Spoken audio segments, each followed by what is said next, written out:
بسم اللہ الرحمن الرحیم شروع اللہ کا نام لے کر جو بڑا مہربان نہایت رحم والا ہے۔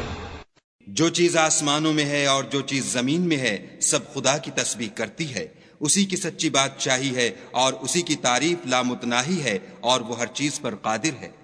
وہی تو ہے جس نے تم کو پیدا کیا، پھر کوئی تم میں کافر ہے اور کوئی مومن، اور جو کچھ تم کرتے ہو خدا اس کو دیکھتا ہے۔ اسی نے آسمانوں اور زمین کو مبنی بر حکمت پیدا کیا اور اسی نے تمہاری صورتیں بنائیں اور صورتیں بھی پاکیزہ بنائیں اور اسی کی طرف تمہیں لوٹ کر جانا ہے۔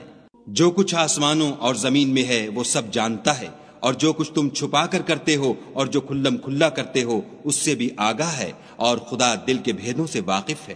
کیا تم کو ان لوگوں کے حال کی خبر نہیں پہنچی جو پہلے کافر ہوئے تھے تو انہوں نے اپنے کاموں کی سزا کا مزہ چکھ لیا، اور ابھی دکھ دینے والا عذاب اور ہونا ہے۔ یہ اس لیے کہ ان کے پاس پیغمبر کھلی نشانیاں لے کر آتے تو یہ کہتے کہ کیا آدمی ہمارے ہادی بنتے ہیں، تو انہوں نے ان کو نہ مانا اور منہ پھیر لیا، اور خدا نے بھی بے پرواہی کی، اور خدا بے پرواہ اور سزاوار حمد و ثنا ہے۔ جو لوگ کافر ہیں ان کا اعتقاد ہے کہ وہ دوبارہ ہرگز نہیں اٹھائے جائیں گے۔ کہہ دو کہ ہاں ہاں میرے پروردگار کی قسم تم ضرور اٹھائے جاؤ گے، پھر جو کام تم کرتے رہے ہو وہ تمہیں بتائے جائیں گے، اور یہ بات خدا کو آسان ہے۔ تو خدا پر اور اس کے رسول پر اور نور قرآن پر جو ہم نے نازل فرمایا ہے ایمان لاؤ، اور خدا تمہارے سب اعمال سے خبردار ہے۔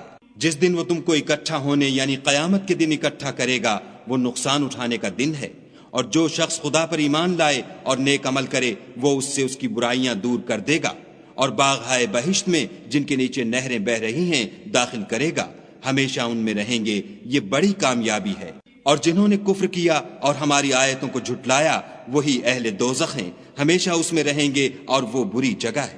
کوئی مصیبت نازل نہیں ہوتی مگر خدا کے حکم سے، اور جو شخص خدا پر ایمان لاتا ہے وہ اس کے دل کو ہدایت دیتا ہے، اور خدا ہر چیز سے باخبر ہے۔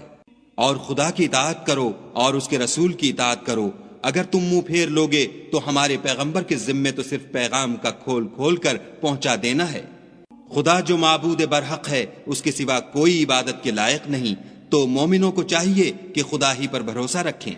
مومنوں، تمہاری عورتوں اور اولاد میں سے بعض تمہارے دشمن بھی ہیں، سو ان سے بچتے رہو، اور اگر معاف کر دو اور درگزر کرو اور بخش دو تو خدا بھی بخشنے والا مہربان ہے۔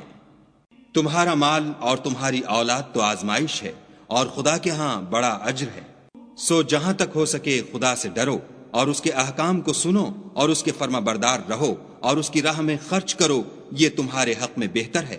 اور جو شخص طبیعت کے بخل سے بچا لیا گیا تو ایسے ہی لوگ راہ پانے والے ہیں۔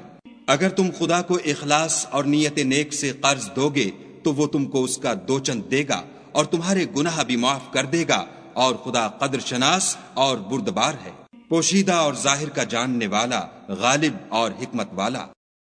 صدق اللہ العظیم۔